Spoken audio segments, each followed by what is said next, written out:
Listen, I know people are struggling right now. The economy's bad. Layoffs are going up, job postings are going down, and there's more candidates than ever before for even crappy jobs. And just even landing an interview seems like a Herculean task, regardless of the quality of it.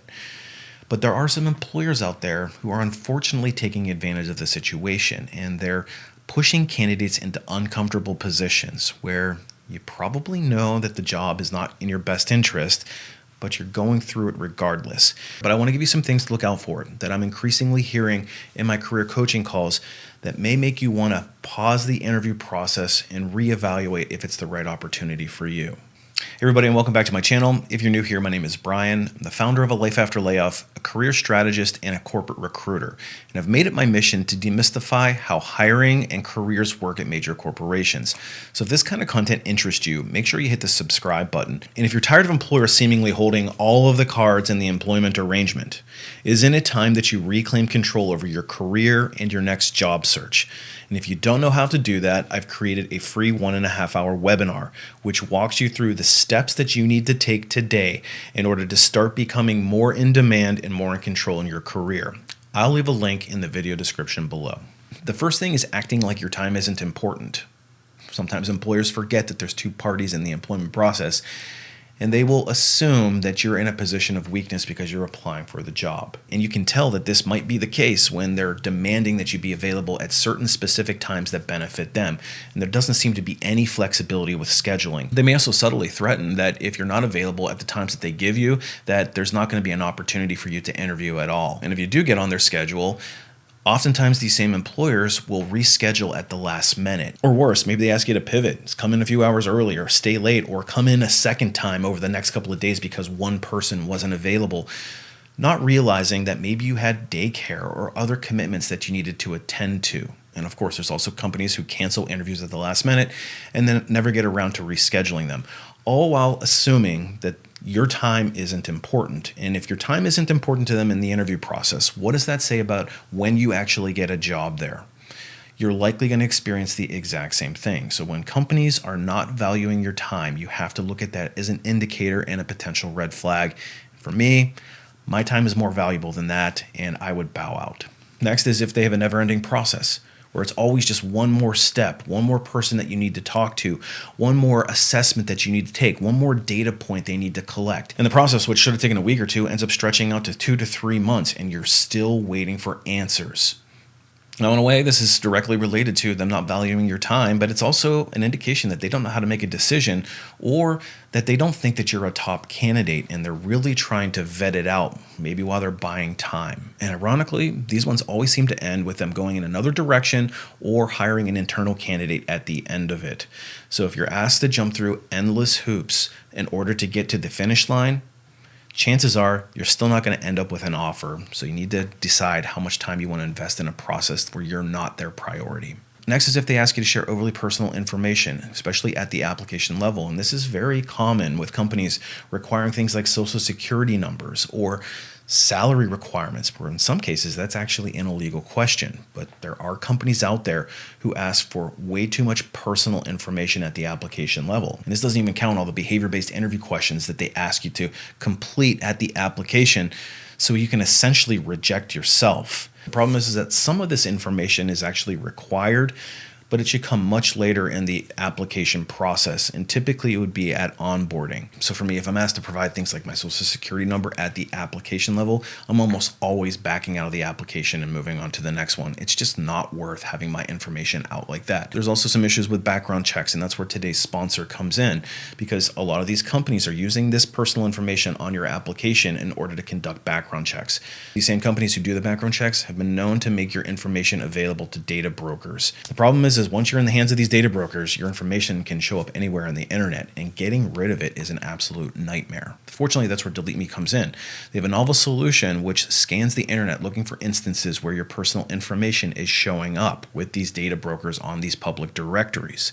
Then they take active steps to remove your information for you. And every so often you'll get a detailed privacy report where they'll tell you the instances that they found and what they're doing to remove it on your behalf. So it's just an added peace of mind knowing that your data is safe and secure. secure. And if you'd like to get started, they've been very gracious to offer a 20% off discount if you use the code layoff at sign up.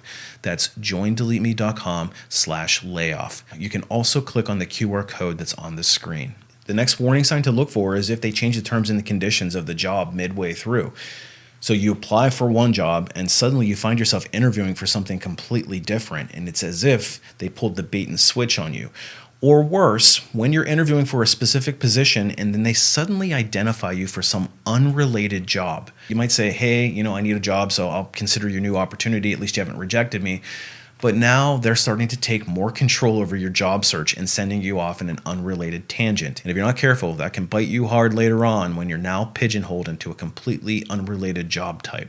The next concerning thing to look for, which is a personal pet peeve of mine, is when they ask you to prove yourself by performing work for free. And this might come in the form of working a free shift for them just to see how you learn, or producing some sort of tangible output. And oftentimes this is disguised in the form of doing a take-home project that solves a specific and real company problem. In other words, if they're asking you to perform some work that the company could directly benefit from. And I've seen this happen more than once. And in fact, it's happened to me, where you do the take-home assignment, you get rejected a couple weeks later, and about a month or two down the road, you suddenly start seeing the work that you produced being implemented on their systems. And this could come in the form of them using your code, using your outputs, using the strategy that you developed, using your designs. This stuff is real, and honestly, it's corporate theft, and it's kind of hidden. So the company's asking you to perform work that directly benefits them. You have to think long and hard about how willing you would be to give this work out for free if you get a rejection. Now, of course, you can respond with, here's my hourly rate to do that work, which is probably the most appropriate thing to say, but you can expect a rejection letter to follow very shortly thereafter. And the final thing to look for is if they try to lowball you. Lowballing can be kind of subtle, it can be very blunt, and lowballing often happens when you know that you've got a certain market value and the company is trying to get you to commit to a lower number. Maybe out of desperation, they know that you're unemployed and you're not in a position of power. And this is frequently a workaround for companies who post jobs in pay transparency states. They'll give a range that says this role pays anywhere from $50,000 to $350,000, and we all know that's not accurate at all. And if you read between the lines, it means how cheap can we get you and how cheap will we be going forward. It's always going to be a struggle if you accept a job like that to get raises, to get promotions, to get your bonuses paid out, etc. And listen, I'm self-employed and I still get these types of things from brands who want to work with me. And they'll send me notes like this that say, what's the minimum amount that you would take for this brand integration? In other words, we want to pay you the minimum amount possible for you to put this out on your channel. Fortunately, 99.9% of these types of outreaches get rejected, and I'm very selective with the brands that I work with, and they are only brands that I actually believe in. But nonetheless, I get lowball offers too, and you have to know your value and your worth. So ultimately, it boils down to how much do you value yourself in the employment process? And if you find that you're having to deal with these things frequently and you don't feel like you have any power, that's where you really need to look at reclaiming control in your career, because it doesn't have to be like this. Check out that webinar that I left at the top of the video. And if you're struggling with a particularly difficult job search, check out my website, alifeafterlayoff.com, where I share some of my deepest and most intimate knowledge in the form of some training courses, how to write resumes through Resume Rocket Fuel, how to approach a job search with higher degree of strategy and authority, how to use targeted networking to your advantage to skip recruiters altogether, and ultimately how to build a career full of strategy so that you don't have to deal with all these crappy employers. Anyway, hope you found value in this video. And listen, I understand how difficult it can be to pass by an opportunity when you're unemployed and you need to keep the lights on, but just keep eyes wide open and know what you're getting yourself into, and hopefully put together some sort of a contingency plan to get out of this vicious loop. You owe it to yourself and your career. Again, I'm going to thank today's sponsor, Delete Me. Appreciate you watching. We'll see you on the next one.